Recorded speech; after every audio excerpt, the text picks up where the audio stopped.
Every man leaves a legacy, but not every legacy is worth remembering. Godly character isn't built by accident. It's forged through choices, tested by trials, and proven over time. And it all begins with one trait: integrity. Hello everyone and welcome back. I'm glad you're here for another video. This video is the first of an 8-part series I'm starting on the traits of a godly man and what he should have. If this is your first time here, I'm Avi. I share honest reflections about life, purpose, pain, pointing everything back to the God of Israel, who is found in his son Yeshua, who is Jesus. Whoever walks in integrity walks securely, but whoever takes crooked paths will be found out. Integrity. So let's get a biblically in-line definition. A consistent alignment between your actions, your words, and God's truth, both in public and in private, even when it costs you. History remembers men for their victories, their wealth, and their power, but not always for their integrity. Some names echo through time because of what they accomplished, others because of what they destroyed. For example, very notable figures that everybody knows, like Julius Caesar, Napoleon, Genghis Khan, or even Steve Jobs. But something I find interesting that we rarely talk about is this: reputation in the world's eyes is fragile, and fame doesn't guarantee honor. A man can conquer nations, build empires, and still stand bankrupt before God. Because when the applause fades and the history books close, there's only one question that matters: did you walk with integrity before the one who sees everything? Strength without integrity is a weak foundation. Samson was a man set apart from birth as a Nazirite, according to Judges 13 verse 5. He couldn't drink alcohol, couldn't touch anything dead, and could not cut his hair. These weren't just random rules. They were holy reminders that he belonged to God, not to himself. He was gifted with supernatural strength to deliver Israel from the Philistines and was called to live differently, with boundaries from God for his purpose. The problem is that even though Samson was expected to live with the utmost integrity because of who he was and the calling on his life, he still fell short of it. If a man with such a clear calling, supernatural strength, and a direct mission from God could fall, how much more prone are we, ordinary men without such a specific vow, to stumble if we don't guard our integrity? Now, that's not to say Samson, like us, was raised in a bad home, nor was he taught to do evil intentionally, but he allowed small compromises, unchecked desires, and moments of weakness to outweigh the calling God had placed on in his life. And if we're not careful, we can do the same, slowly trading who we're meant to be for what feels good in the moment. Samson's life was a mix of breathtaking victories and devastating failures, set apart by God before birth as a Nazirite, who was forbidden to drink wine, touch anything dead, or even cut his hair. These were there, they were set in place as daily reminders that his life belonged to God. So he was gifted with supernatural strength. He tore lions apart with his bare hands, struck down 1,000 men with a donkey's jawbone,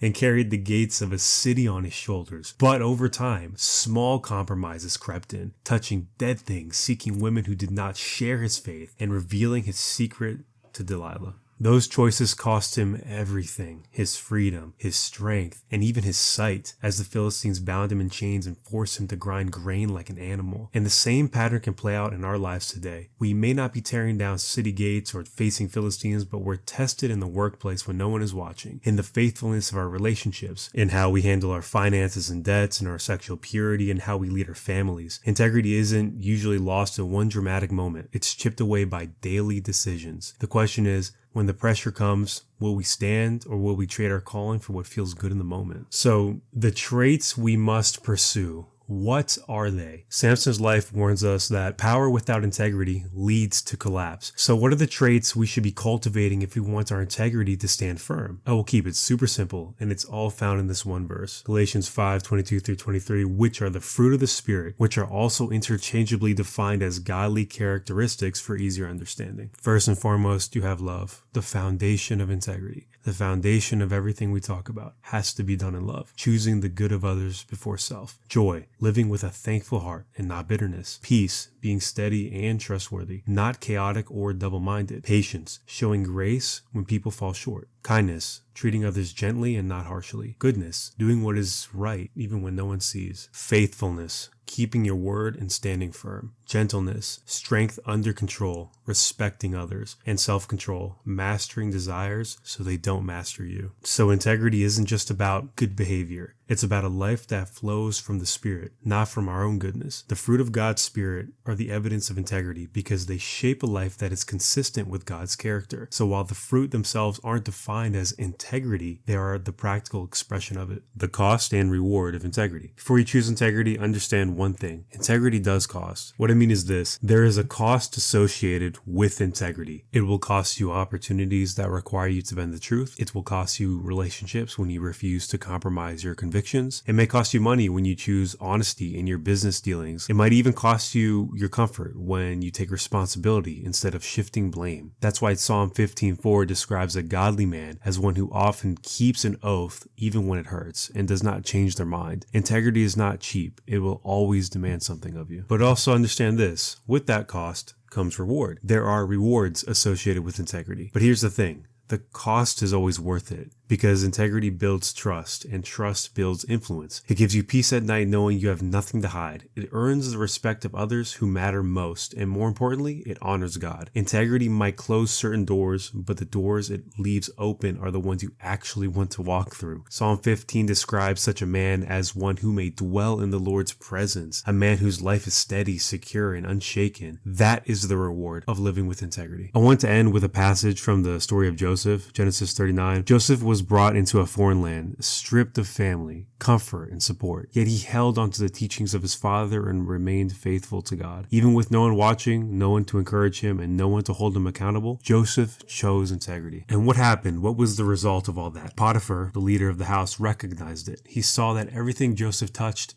prospered and entrusted him with a greater responsibility. Joseph's integrity opened doors that dishonesty could never. That's the biblical picture for us today. As young men, we may find ourselves in places where no one is watching, at work, in school, in business, in our relationships, even in our family life. Integrity is costly, yes, but just like Joseph, it brings reward. Integrity builds trust that deepens friendships and partnerships. It earns respect that sets you apart in a world full of compromise, and it keeps your heart steady before God. It's the kind of character that shapes a man's future, influences generations, and invites God's favor on everything he does. Integrity might feel like it shuts some doors, but the truth is, it positions us for the doors that matter most, the ones that align with God's purpose for our lives. If we look at Messiah and reflect his actions, then we are walking in the right direction. We are reflecting the heart of God truly, and our actions reflect the God of the Bible. This is how people will know that we are his. All right, if you got this far, wow, I cannot believe you got this far. If you did, you're a real one. Thank you so much for watching and listening. I'm hoping that this encouraged or showed you a new perspective about, integrity and God. And I'm just so thankful. And my goal is still just to reach one more person. Every video I make, I just want to touch one more heart,